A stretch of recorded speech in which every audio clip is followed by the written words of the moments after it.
Welcome back to How to Cake It. This week is all about funfetti. That looks so good. I'm gonna make, after I clean up, a mega funfetti cake. Are you gonna do that the whole time? No. And are you gonna help me sweep my floor, Jocelyn? No. For my funfetti cakes, I made 6 pounds of my ultimate vanilla batter and split it into 3 equal portions. Then I gently folded in 1/4 cup of jumbo sprinkles into each portion before adding it to my 8-inch round pans. You want to fold in your sprinkles carefully. If you do it for too long, they will saturate and blend into your batter. I've already prepared 2 of them. I'm going to remove the 3rd from its pan, level it, and remove the caramelization from the bottom. If you also go everywhere just for the cake, you can get one of these great teas at howtocakeit.com. Ooh. Now that all 3 of my cakes have had their tops and bottoms removed, I'm going to remove the caramelization from the side.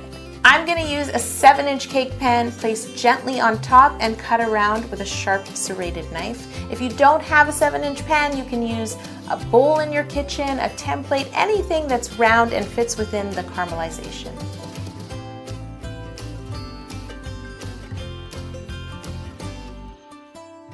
All 3 of my funfetti layers are ready to be simple syruped. Notice how I threw the confetti backward? Very tricky, yeah. Isn't it good? Nothing to clean up. You. I'm gonna shower each one of my cakes with a nice sprinkle of unicorn simple syrup. It just really helps lock in the moisture, and no, it will not make them soggy. Sir Squeeze-A-Lot, I see you dressed for the occasion. But seriously, guys, this is actually available at howtocakeit.com for your own Sir Squeeze-A-Lot.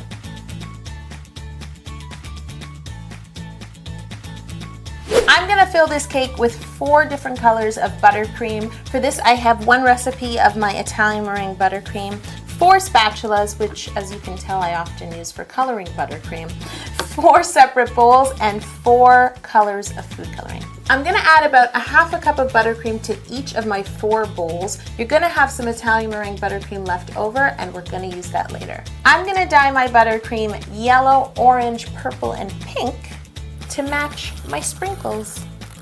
For my yellow buttercream, I'm just gonna add some drops of yellow food coloring a little at a time until I'm happy with the color. Yes! 1 down, 3 to go.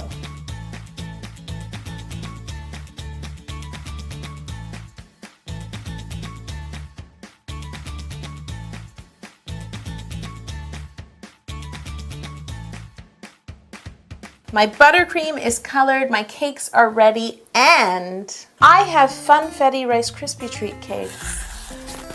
You're throwing it so far. Because I don't want it here. You still got one in the pan. To make these 2 Rice Krispie cakes, I first put a layer of sprinkles on the bottom of each pan, and then I made 1 recipe of traditional Rice Krispie treats and split it between my 2 8-inch pans. I pressed it down nice and compact, and then I sprinkled on more sprinkles. It was a sprinkly day.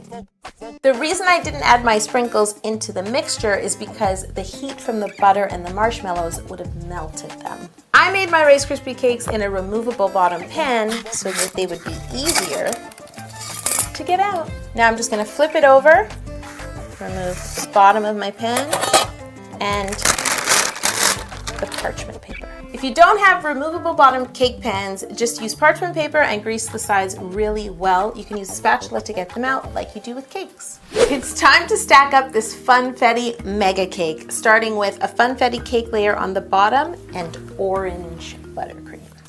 Yes, I missed 2 opportunities to throw confetti in the air. It's time for the next layer, which is a Rice Krispie cake. This requires precision. Your Rice Krispie layers will be just a tiny bit bigger than your cake layers, so make sure there's an even overhang all the way around. I want to spread this buttercream layer just shy of the edge, keeping in mind that my next cake layer will be a bit less wide than my Rice Krispies.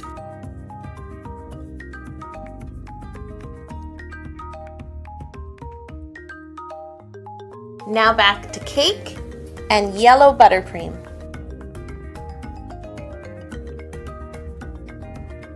I'm going to use my flat spatula, running it along the sides of the cake to help neaten up the buttercream filling. And finally, purple buttercream. An offset spatula is perfect for filling a cake because, as you can see, I'm not dragging my hand through the buttercream.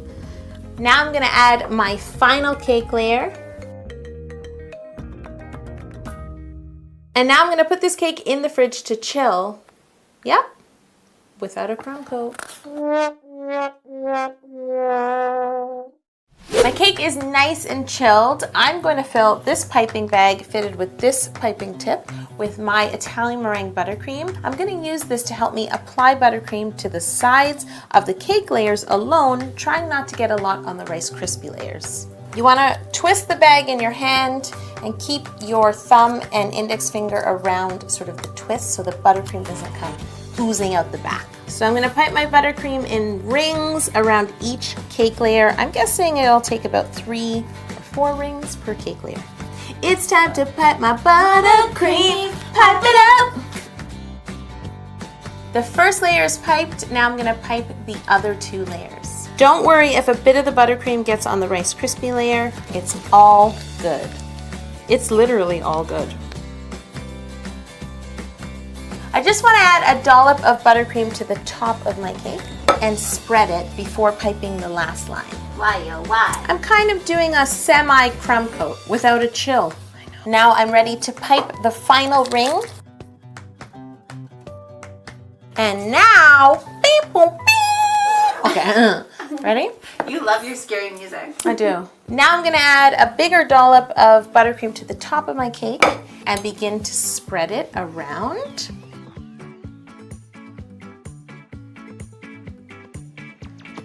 Now I'm going to use this icing smoother to smooth out the rings all along the sides of my cake. Now wherever I see any kind of gaps in the buttercream, I'm just going to take my piping bag and add a little bit more.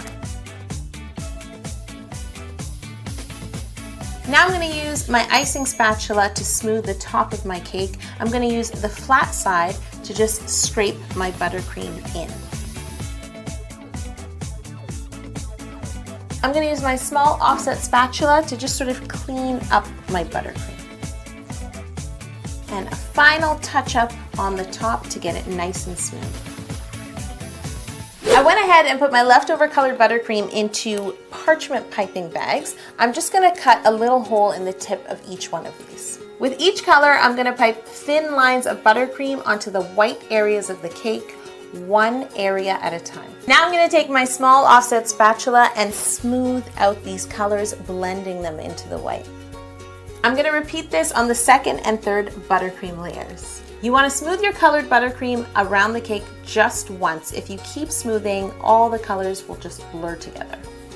Woo! Woo!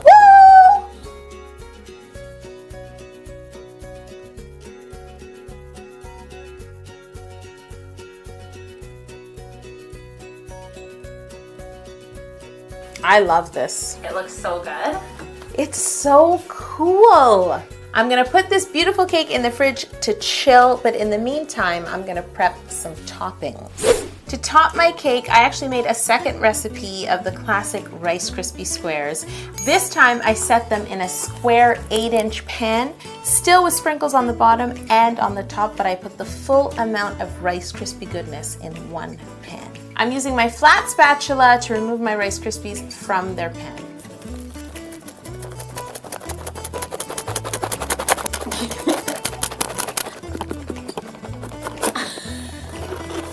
Just like that. Just gonna write a note to get a removable bottom square pan. You know why I'm so happy? I get to use a ruler. Now this is getting fun. I'm just gonna measure how tall this is. I wanna cut this into perfect cubes. That's why I'm using a ruler. First, I'm gonna cut all my lengths of Rice Krispie.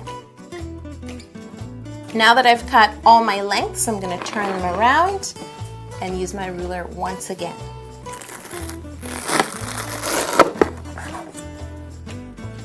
And now I have Rice Krispie squares, perfect for topping my funfetti cake. I need to take each cube and just measure all angles one by one to make sure it's actual.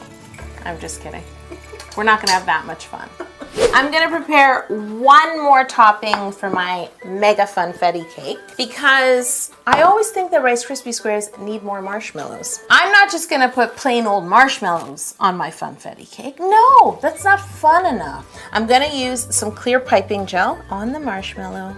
Don't worry, you don't have to be perfect. These are just plain old marshmallows from the grocery store. Brush piping gel along the sides and top and bottom. Now I'm just gonna coat this marshmallow in pink and purple sanding sugar. I'll put a link in the description below to the sanding sugar that I use, as well as the jumbo sprinkles I use in my funfetti cakes and Rice Krispie cakes.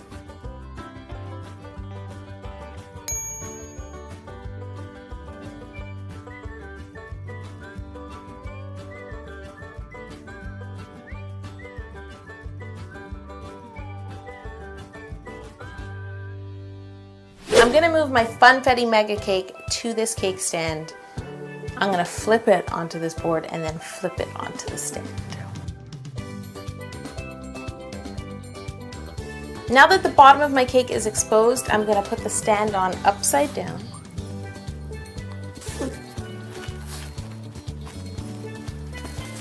Ugh. That made me very nervous. That wasn't scary at all. I'm just using a palette knife to fix the buttercream. It's still nice and cool, so it's an easy fix. This is why chilling the cake is so important, because the buttercream gets hard because there's so much butter in it. I'm just gonna pile on my perfectly cut Rice Krispie cubes. Some sideways, some... Just have fun with it. Now time for the disco. It's now time for the disco marshmallows. Boo, boo, boo. Turn the marshmallow around, turn it around, turn the cake around, adding all the marshmallows. Oh, marshmallows with the ball on the Where? You can't do that. You're trying to shock me. No, I wasn't. No, you did that for video purposes. It was legitimately falling. If disco marshmallows and this cake can't get you to subscribe to How to Cake It, I have no moves left. Except this one. And this one.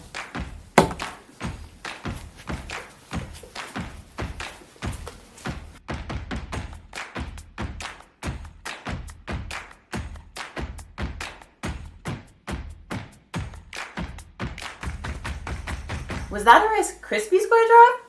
Yup.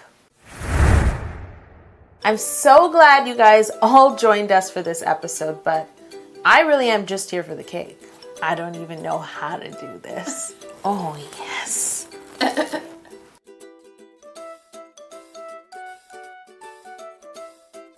Wow. And it stands. For now. It's tall. It's a tall cake. It's a mega cake. Disco marshmallow.